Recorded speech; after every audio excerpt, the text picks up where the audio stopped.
Welcome back, 9 to noon. And this was sent via the KFAN Bradshaw and Bryant text line. Those of you 64686, you're like, nobody reads this stuff, but I'll send it in. I'll fire it off anyway. I read it. 9 to noon. And Mike in New Richmond sent me a link to a tweet. I believe it's the Green Light podcast with Chris Long, Bo Allen, one of the Skipper's finest. He's a part of that podcast as well. But I was sent this by Mike, and apparently Chris Long has a new nickname for Brian Flores' defense. Let's listen.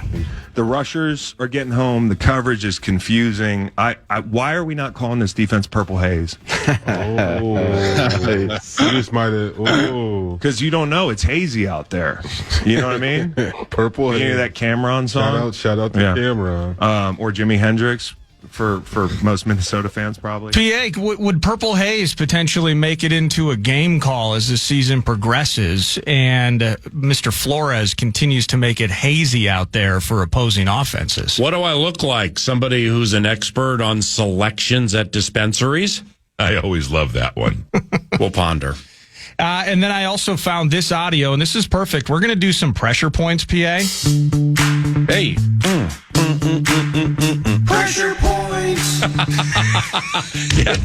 Yes. Oh, man, I'm messing with the headphones. Hey. Down.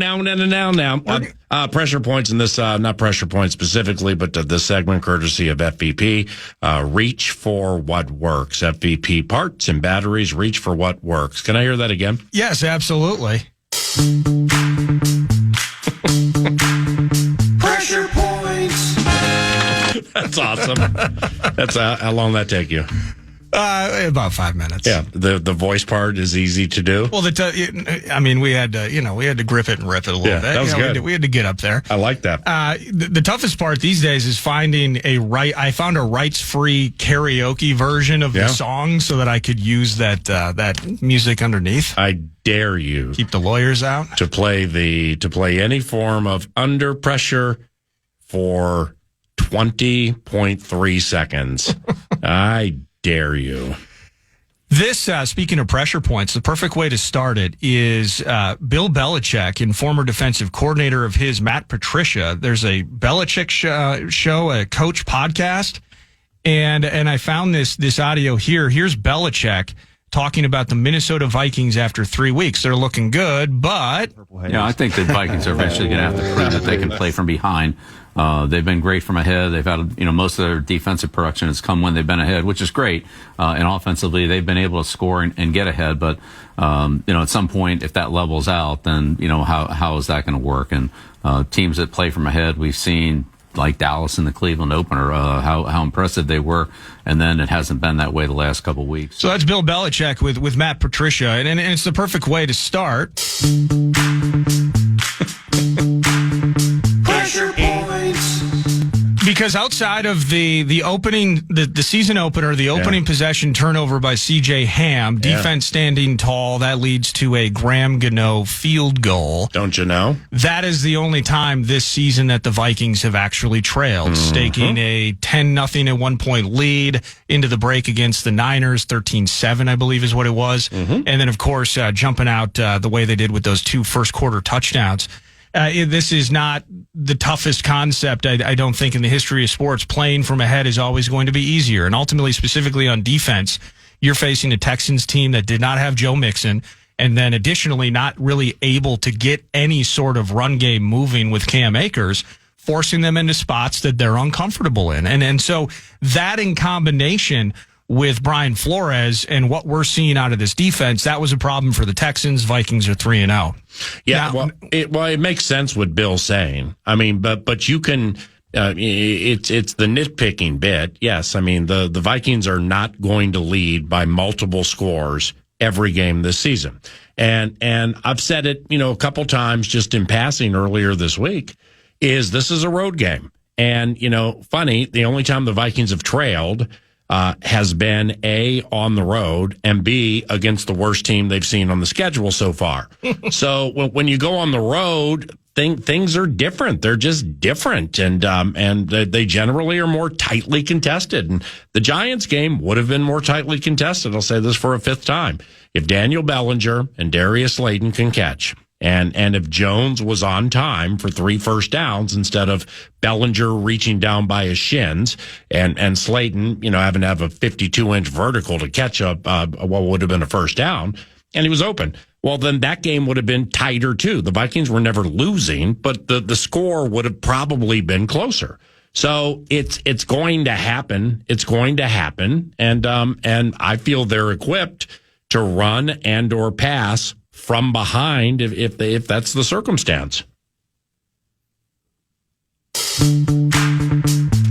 Hey. Pressure points. I'm looking at the quarterback and specifically the evolution of the quarterback through 3 weeks. We remember this tough moment against the 49ers. Darnold, 5 of 9, 135 out of the shotgun, first down.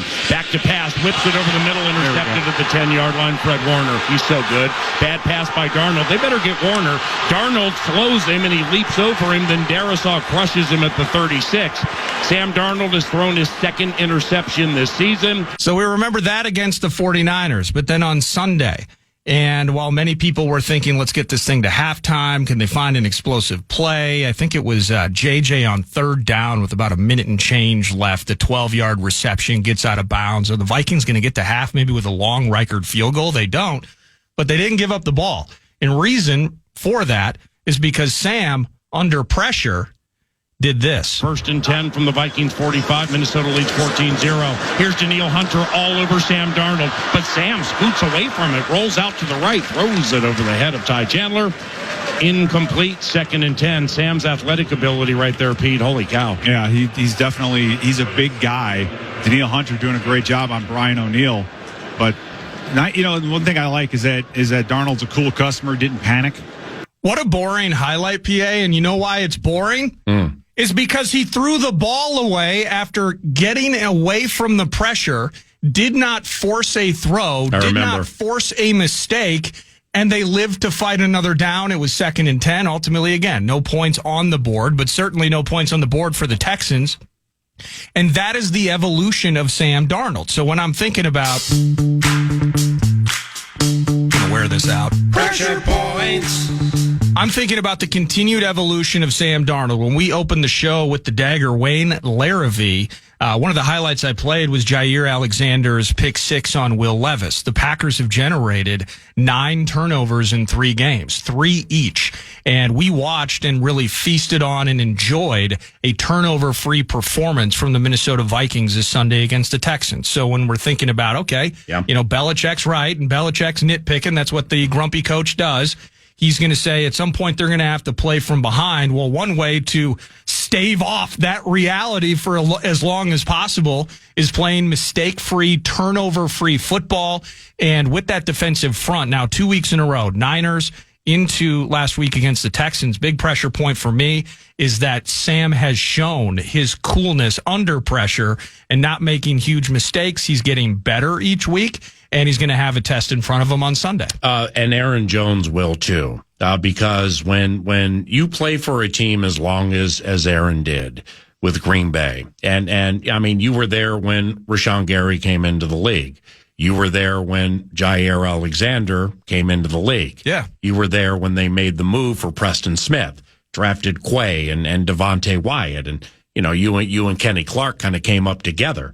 Okay, I mean, those are age-old relationships that are tight, but when the game takes place, it's big brother, little brother, big brother, where they want to beat the other so badly that sometimes people go out of body in circumstances like that. What I'm getting at here is, when Aaron carries the ball, and he knows this, he's an elite football mind. I mean, they're going to punch that thing and strafe and strip and gouge trying to get that ball out so hard that you got to be careful of that when you're thinking about turnovers.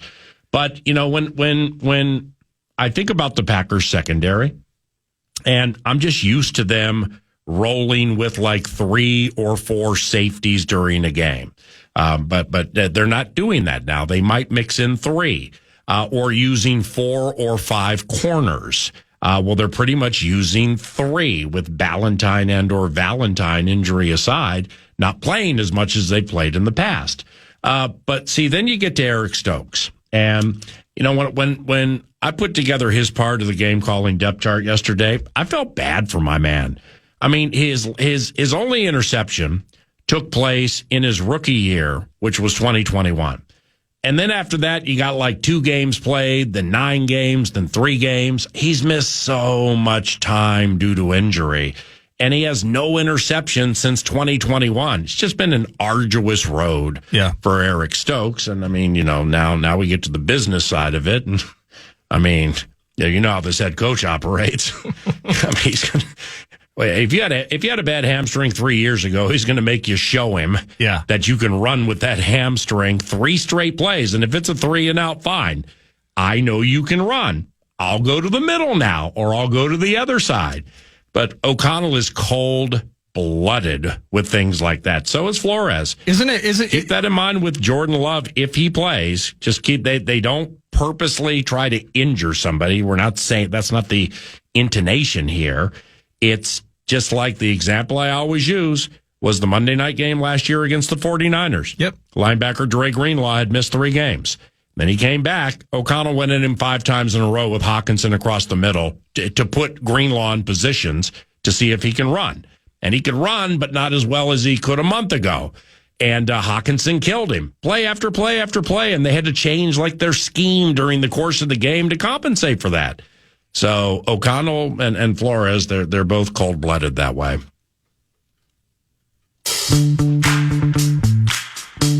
Somebody just tweeted the Vikings schedule from October 24th through December 1st. I mean, we know the names and we know the games, but I guess I had just forgotten the order they're in. So, like, you're 3-0. They can win this weekend, 4-0. They can win in London, 4 or 5 wins, let's say, you know, into the bye. Yeah. Okay, now the Lions aren't part of this little mix. But Thursday Night Football, they're at the Rams. These are all not just winnable, absolutely winnable. Yeah. At Rams, Colts here, at Jags, at Titans, at Bears, Cardinals here. Wow. Yeah, that's crazy. You get off to a 4-1, a 5-0, something like that. You chill, you get the Lions, then you head into that. I mean, that could lead to another 13. Holy cow. Well, and that's what, again, going back, and everything's a projection. In those days, it was, I mean, you could start the season 1-4. So you're trying to play the win-loss game. Yeah. You're going to lose. Yeah, Niners, you'll give them a fight. Yeah, you beat them in primetime last year, but they went to the Super Bowl, man, and we're still trying to figure out what we got with Sam. So maybe that's an L. Yeah. Houston, the Chargers of the world love Houston so much they're putting them in the Super Bowl conversation. Mm-hmm. And then at Lambeau with fresh cash in the pocket of Jordan Love, and now you're talking about all of these games where the Jets are tricky, Jets are good, it's Aaron Rodgers and that defense, and it's London, so London games are weird as they are. Yeah. But let's just say you split those. Instead of being 1-4, you're 4-1. Yeah. And you get to that stretch. It's a completely different outlook, PA. Unbelievable. Through 3 weeks and even what we were talking about a month ago. Pressure Points. Pressure Points courtesy of 9 to noon. You mentioned him, and here's Matt LaFleur talking about his old running back, Aaron Jones. He's a problem. He is, and he looks really good. And I've been able to watch him a little bit. Certainly, he's one of my favorite players that I've ever had the privilege to coach a guy like that, just in terms of how he goes about his business, and still got a lot of love for him. Just won't have a lot of love for him when we're playing against him. So that's the coach. Oh, come on. Yeah, what's the deal, LaFleur? Here's his new offensive coordinator talking about Aaron Jones. Yeah, Aaron's just a really good football player. One of those guys, just kind of the game makes sense to him. He sees it. He's very, very smart. And just a fluid athlete, aside from him catching, he has over 100 yards rushing. I think it was 46 receiving. And, those 100 yards were, he just has a way of slipping through, falling forward. So that's Wes Phillips. You're actually going to hear more from Wes if we get to some coach speak later on, specifically on the defense and what Jeff Hafley's bringing to the party on Sunday. But Aaron Jones, we went into it in some detail last week. And I haven't looked ahead yet to see how many times that we'll revisit this type of situation in the 2024. But last week it was What's Blake Cashman going to do against his former team? Can Jonathan Grenard have a blow-up game? We need a blow-up game from Jonathan Grenard against his former team. You get a 3-pack of sacks. That's a blow-up game. Yep. And then similarly on the other side of it, Daniil Hunter and Stephon Diggs, both of them had very good performances in totality, but lopsided, they take the L and we move on. This time around, this is a beautiful thing. The concept of the border battle, so there's the rivalry aspect of it, but you mentioned it. Have all of those guys and those names on that defense that we'll be talking about later on, and a couple on offense as well. Aaron Jones was raised with those guys. Those are buddies. Those are personal performances. Yep. We're conversing about from the Lambeau leap to the Vikings vault, the bank vault. What are we going to call it when he scores touchdowns at U.S. Bank Stadium? A pressure point for me is him going up against the defense. Now, Tennessee could not run the ball to save their lives, lopsided deficit, all of that. The Packers gave up at 4.7 a clip, north of 5 a clip, in the first two games, 140 on the ground each game. And the balance on this offense that we've seen through three, big part of it, Aaron Jones, nearly 150 total yards, added 46, 47-ish receiving yards against the Texans. I love Aaron Jones to be a focal point of this on Sunday, where he's going to get 5 or 6 catches, and what he can do on the ground against this defensive front. Pressure point for me, Aaron Jones going home for the first time. It's going to be super cool. Yeah, I agree. And he knows how to run on that turf. Okay. And there you go. And that may be like, okay, big deal. Well, no, Lambeau's grass is different, man. I mean, they put a lot of money and a lot of time into heating the field, which won't be required this weekend. But, I'm not trying to sound like the most elite sod/agronomist mind ever. I'm just trying to share things that I've learned over the years. That field, it's pristine, but it can be slippery and it can get torn up. Now, this time of the year, you don't really have to worry about that. But he knows how to run on that field, and the cleats and everything. That's where we'll start. Secondly, the Packers defense, run defense, I think it's middling in the National Football League for run defense, maybe a little on the high middle side, or like Flores rush defense, I think is second or third, something like that, giving up 70 yards a game. The barometer, off the handicapping, now that we have 3 games, because 3 games is typically the sample size off which coaches feel they get the best film on takes, tendencies, talkers, and trends. That's why the example I've used off the Vikings defense last year is when Flores would string 7 across the line of scrimmage in games 4 to say 13, something like that. Well, he now, the offensive coordinators now have the 7 across the line trick to look at 70 times, maybe 50, where, in the Bucs game, that wasn't the case. And then in the Eagles game, that wasn't the case. Likewise for the Chargers game. So now we're to the part where the compensation of the football minds starts to transpire. And the point being here is Green Bay's rush defense. I like the tackles. I've never been bullish on Smith or Gary as run-stopping outside guys. They're okay. Jair is, I'm not going to say he's not interested in tackling, but he's not like, he's not like one of the great tackling corners in the last 10 years of the NFL. Likewise for Eric Stokes. Okay, so if you can get outside on them with that running game, and you got the beef eater like C.J. Ham, or maybe you're pulling Bradbury or something like that, well, that could be a problem for them. But I think the game to look at would be the first game of the year, because with Will Levis and Anthony Richardson, you're not really worried about the passing at this stage of their careers.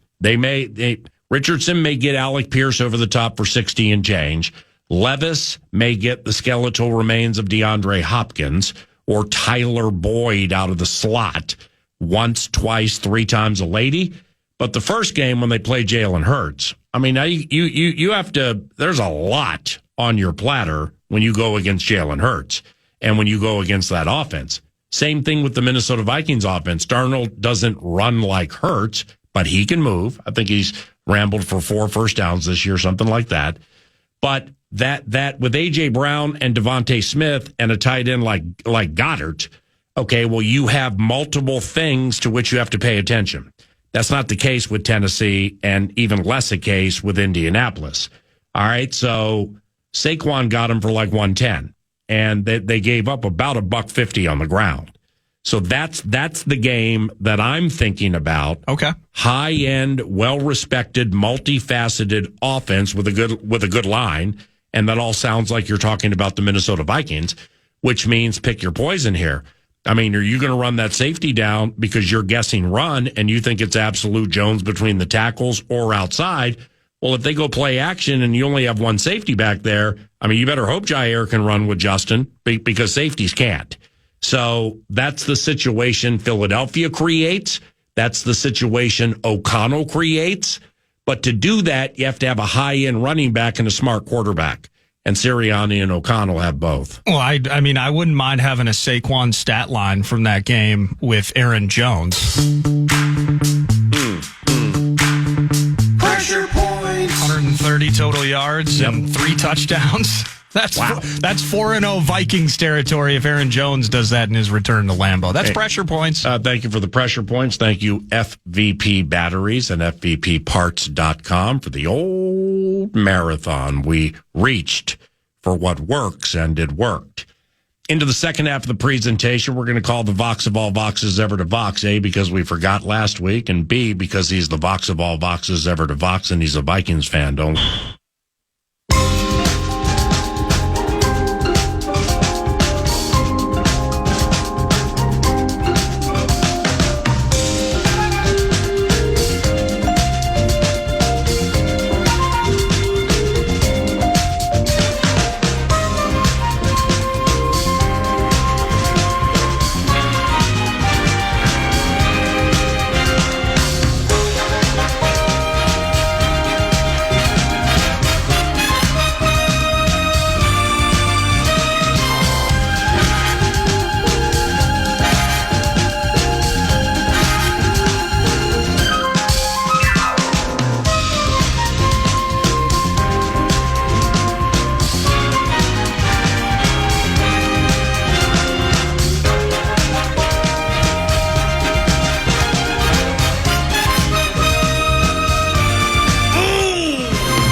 with Johnny Pecker.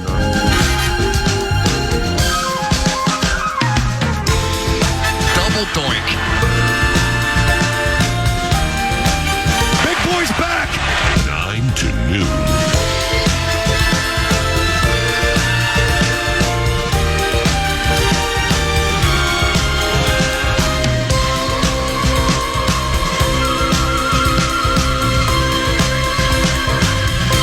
Just listen.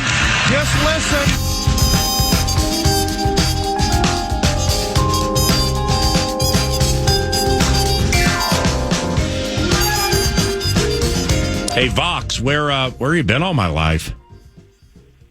Good morning, PA. Good morning. I'm enjoying the West Coast sunshine. Well, okay, actually, the West Coast haze. Right. What incarnation, Alan Roach, has you in the greater Los Angeles area right now? This is the second year in a row that I was very kindly offered the opportunity to announce the Lamar Hunt U.S. Open Cup Final. Ooh, that's it's sweet. It's a in-season tournament amongst MLS teams, and the teams in the championship tonight are LAFC and Sporting Kansas City, and the game is at LAFC's home stadium, BMO Stadium, which is basically in the shadow of the Memorial Coliseum. Right. Yeah. And I understand Will Ferrell is a huge fan and going to be at the game tonight. Wow. So that's not the stadium. Is that the same soccer place where the Vikings destroyed the Chargers X amount of years ago? Nope, it is not. Oh, it's not. Oh, it's the one. Okay. So who? Oh, I see. That's right. They have L.A. It's literally 100 yards outside the gate of the Coliseum. Right. Which I'd never been to before, so it was cool to see that yesterday. Well, when the Vikings played the Rams on Thursday Night Football in 2018, it's the only Jared Goff threw 5 touchdowns, and it's the only time the Vikings have permitted a perfect passer rating in the history of Vikings football. Now, they were remodeling the Coliseum at that time. it was a disaster. It was a disaster around it. I mean, you got South Central LA about 10, 15, 20 blocks away from it. So people didn't know where to park and stuff like that. And, but I remember I worked security at the LA Coliseum in like the mid 80s, like when when Muhammad Ali lit the torch for the Olympics at the Coliseum. I was working security at that time, but I had just started, so they had me inside, and it kind of sucked. But the Coliseum's cool. Yeah, it certainly has history. It was really cool to see. Does USC play there?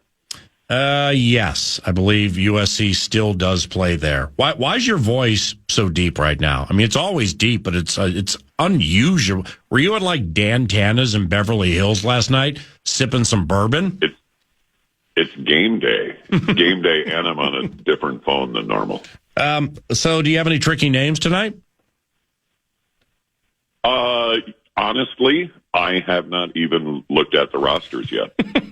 Nice about MLS soccer, I get emails that have verbal MP3 files of the players saying their own names. Right.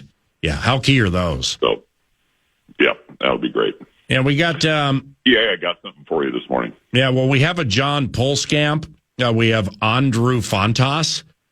We have a Volodar. Well, I remember seeing those yesterday. Yeah, we have Nemanja Radoja. Oh, you better listen to that thing twice. We got some nasty. Yeah, so in rehearsal yesterday, we went through mock starting lineups, going through the rehearsal, and I said, "Well, I don't have a roster out, and I need some names." And I go, "Well, we have video, or we have animations built, and they'll just come up on the jumbotron."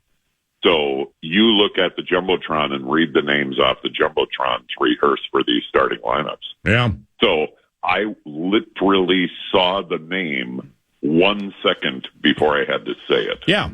But but you're a trained professional. I mean, it took you a millisecond to figure out Pisa Tino Isamoa and Brandon Manu Maliuna.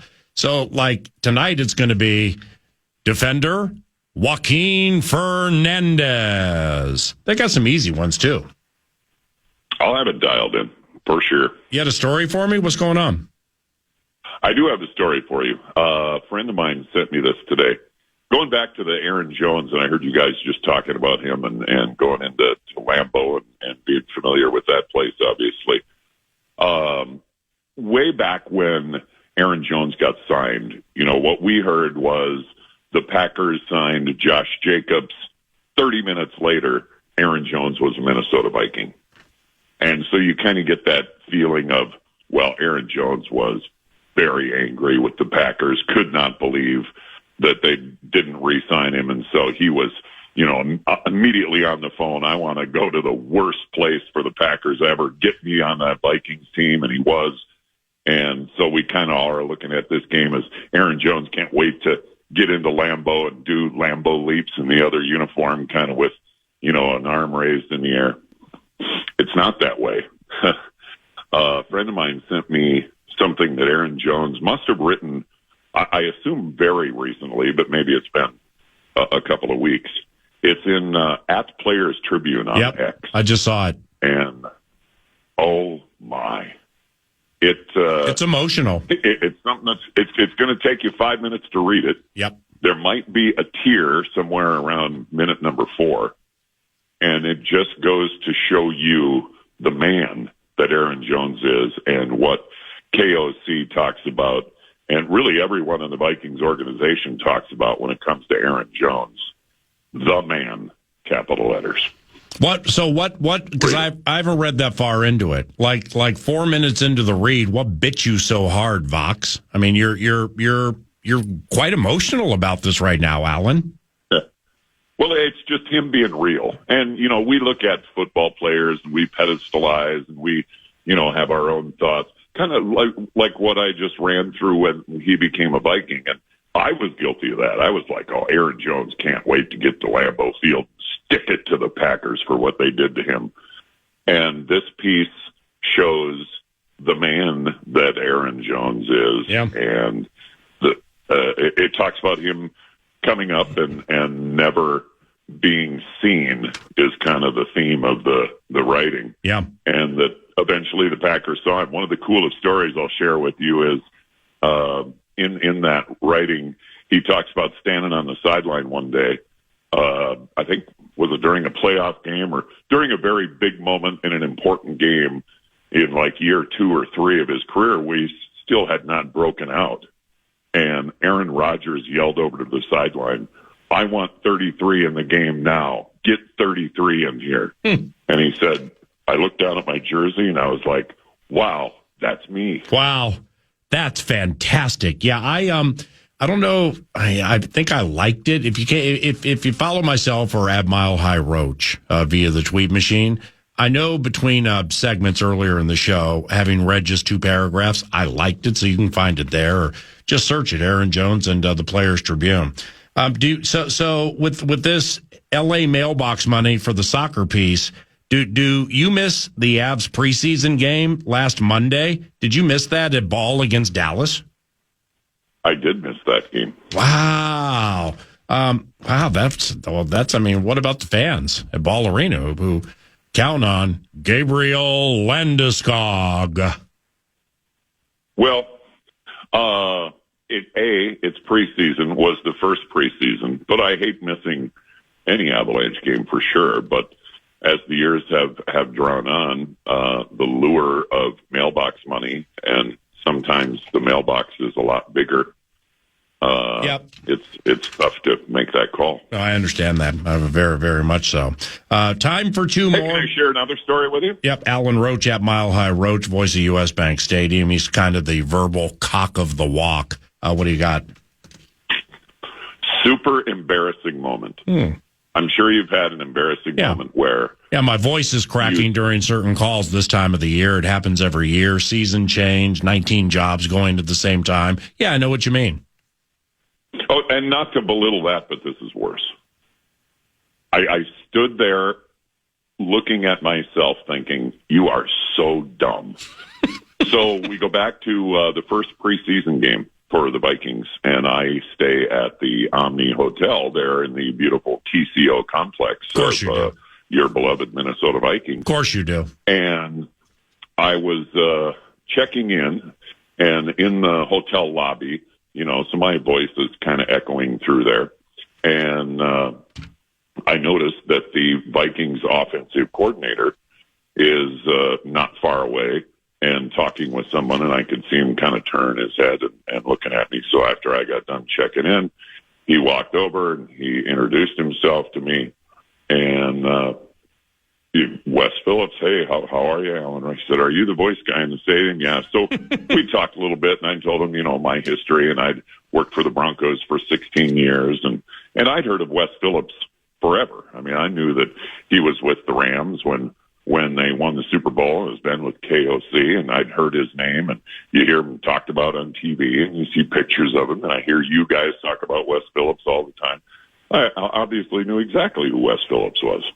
Well, after hearing that I worked for the Broncos, he said, oh, so you were probably there when my dad was there. And I said, well, who's your dad? Oh, come on. Yeah. So I had never, ever heard anyone say that he was in the Bum Phillips, Wade Phillips tree. Well, now you know. I've never heard it. Now it's you know. Never dawned on. I think. Well, now you know. Maybe Bum, the offense-defense thing. I don't know. Bum is his granddad. I wanted to crawl into the puddle. Yes. That I had felt like. Your daddy can't help you now. Yeah. All right. I was like, my mouth was agape, and I said, I feel like such an idiot. I'm so sorry. I cannot believe that I've never put that together before. Well, yeah, but see, in fairness to you, Wes didn't know that you're related to John Facenda and Harry Callis. I always love that. All right. I should have thrown that out there, yeah. The autumn wind is Mile High Roach. All right, I got 19 more things for you, which means I have to call you next week. Oh, are you going to London? I am. I leave Tuesday next week. All right, cool. I'll see you in London, and we'll. I'll call you next week. All right.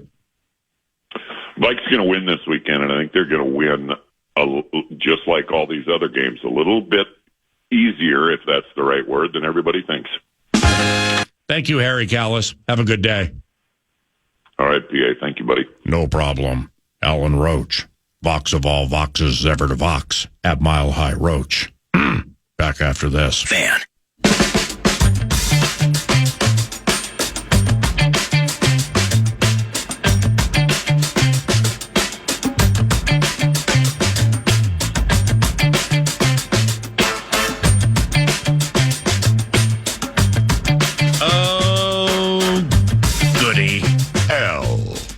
Lindsay Whalen at Lindsay_13 via Twitter, 4-time WNBA champion, greatest women's basketball player in the history of the state of Minnesota, and our 9 to noon Lynx correspondent during the WNBA postseason run. Elle also is all wound up over the Minnesota Vikings' undefeated start. We got a border battle this weekend. She's from Minnesota. She lives by Lions and Packer fans, and the Lynx got a game tonight. So eventually we're going to get to all of that. But, wow, there's a lot going on right now for the Rube and Lindsay Whalen, right? A lot happening. How are you going to compartmentalize? Well, first, good morning. Good morning. And I'm happy to be here. How I what'd you say? All right, 3-2. 3-2 go is, I've had a lot of coffee because I'm very excited. And I slept well. Game tonight. Vikes 3-0. You're a treat. My second serve is getting better. You got the drawbridge fixed above the moat at the Eden Prairie Castle. You had to park outside and take a little rowboat across, and that's all handled. You know what today is? What? Fall cleanup. It is. Fall cleanup day. So okay. Got to get the... Oh, it looks like Ben's got a lot going on today. Got to get the... Well... You got to oil the chain on that drawbridge, too. I mean, that's a tough turn. Well, it is. And WD-40, but my mom is actually joining me for the help. Wow. And my husband he's flying to New York today for a 4-ball tournament. Of course he is.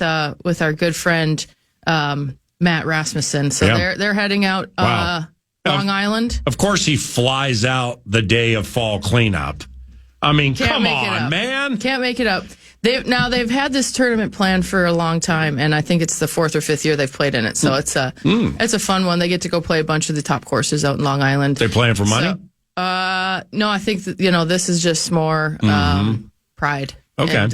And handicap and things like that. Absence makes the heart grow fonder. That's what it is. Yeah, you don't have to feel sad or anything. It's fine. So today's fall cleanup, plus talking Lynx, hanging with you. This is really the only thing I've got today. Come on. And, I can't be the highlight of your day. Game. Well, watching the game.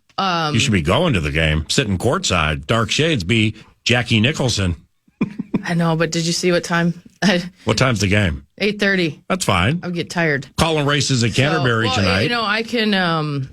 I can do more analysis and tweeting and such from watching from home than I can when I'm at the game. So I will be watching tonight, and then this weekend, I got to head up north because it's going to be a great weekend, and got to get the pontoon out the water. Oh. So that's it's Will Ben be back?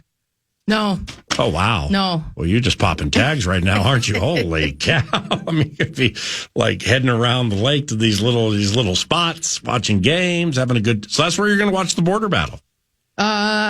Yes. Okay. Yeah, well, we'll see. But yeah, I'll figure it out. Well, you know what? Is Lindsay Whalen, we thank you for a comprehensive look at your schedule. Not only today, but through the weekend. You're the top spin arena all of a sudden, running through your forehand. Point guard. What do you mean point guard? Well, you got to stay organized. So you got to have a schedule. Yeah, you got to have I understand. You got to know where everybody's going to be and all that. Do you do that? Do you do that in your phone? Because I'm a big Post-it note guy.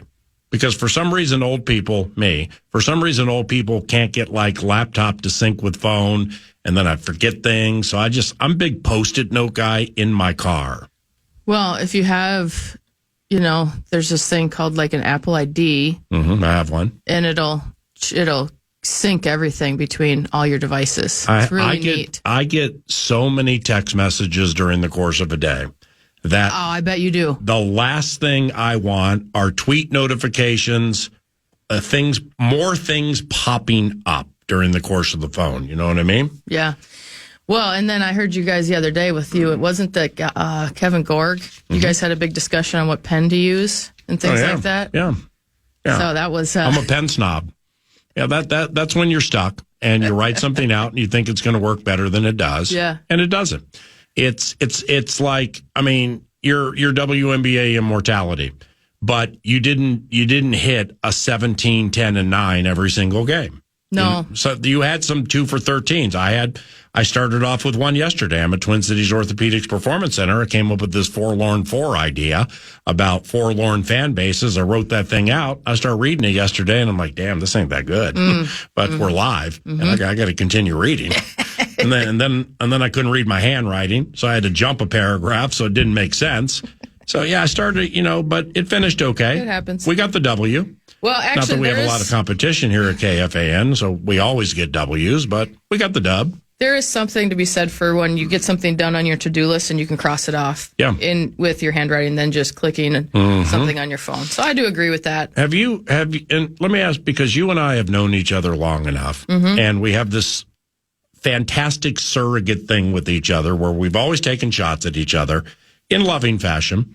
I'm still mad about that horse game, though. Which one? No, it's on YouTube, and you can see that I'm mad. It is? Yeah, it's on YouTube. Oh, geez. When I beat you at Horse at Target Center, do they have video of the shot from 40 to dagger? I think so, yeah. Yes! Wow, that's crazy. And then I'm all upset because... No, you didn't talk to me for 6 months. I know. And you were snippy with me when we tried to do the post-horse interview.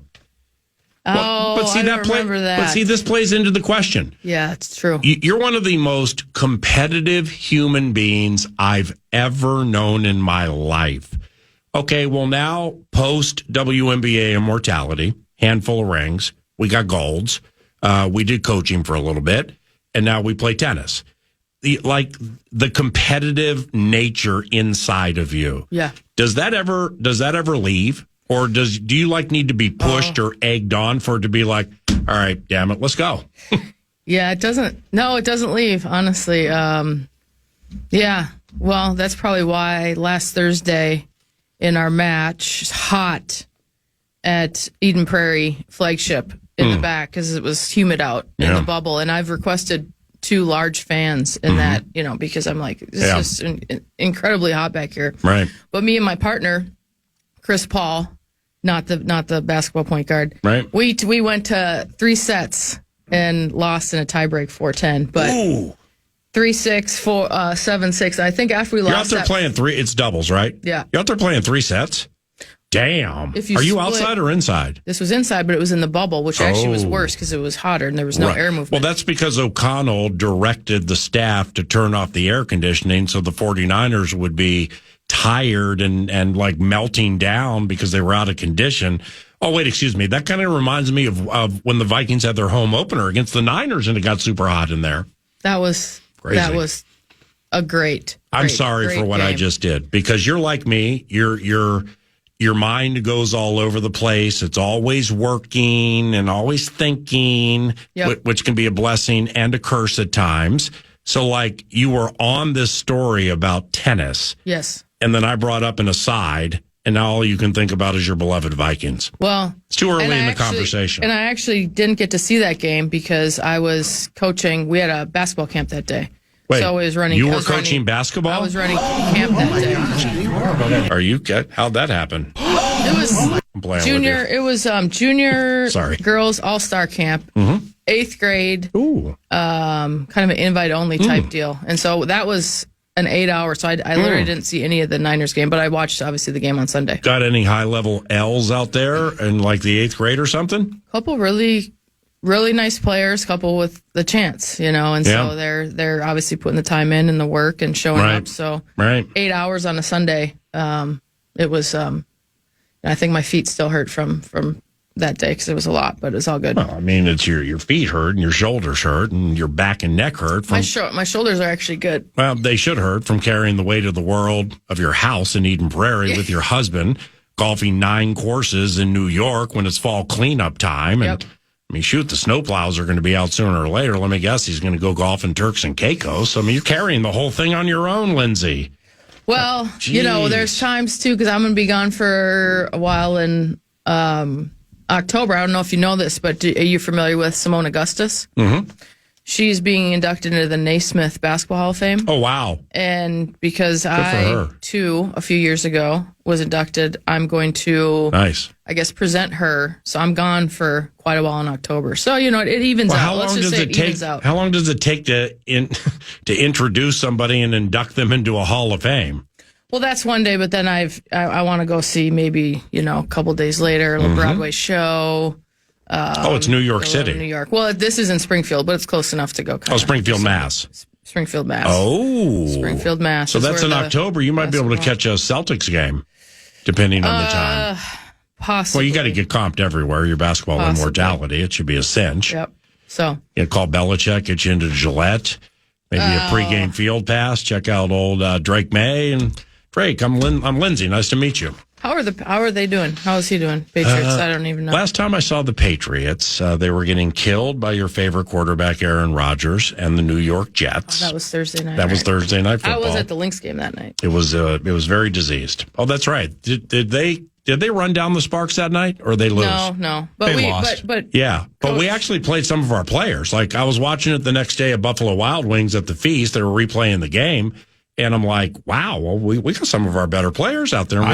I thought it looked like cruise control to me, though. Like they're locked into a spot. Let's just get healthy and let's get ready for the big run. Fee didn't play, and neither did McBride. Oh, so but okay. A lot of the other guys played. Well, eventually we're going to get to your beloved Minnesota Vikings because that's really outside of the Lynx winning another title. That's all she thinks about. It's like I ask Lindsay Whalen about Asia Wilson, and she responds, "Skull." I text about Bridget Carlton, and she responds, "Skull." No. I mean, she just loves the football team so much. We have to get to that momentarily. Now, hold on. How many places have retired your jersey? Connecticut with the Sun, the Lynx at Target Center, Hutchinson High School plays games in Wayland Gymnasium. Am I missing something? University of Minnesota has to have your jersey retired. Yes, U of M. Okay. Yep. Is that it? Yeah. What about Prague? Oh, man. I don't know. Prague, Russia. I doubt it. I highly doubt that. Did you ever have trouble getting paid, like when you played over there? Just because I've heard stories in the past. Yeah. More so from hockey players that I know have played there for like 10, 15 years. But like if you get, especially you, superstar status, I mean, if you get in the wrong place and like they promise you this and sure, we got a contract, go and bring your American lawyer over here. You'll leave with no money and 9 fingers. So did you ever have a problem? One time, 1 year in Turkey, we got paid like essentially our signing bonus, and then we didn't get a salary for like 3.5 months. And so that team I left. I came home. Wow. Well, that's Galatasaray, or however you pronounce that. Yeah, it was. That's who it Istanbul. That's quick twitch right there. And good thing Ben makes a lot of money in the insurance business, pulling in $750 a year. I mean, you wouldn't be able to. I don't know how you'd survive. True.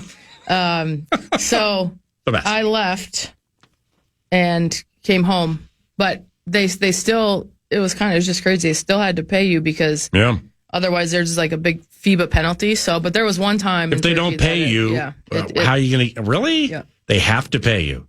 I mean, they would be more. Some countries would be more apt to start a war than like paying you. So I still got that salary, even though it just was.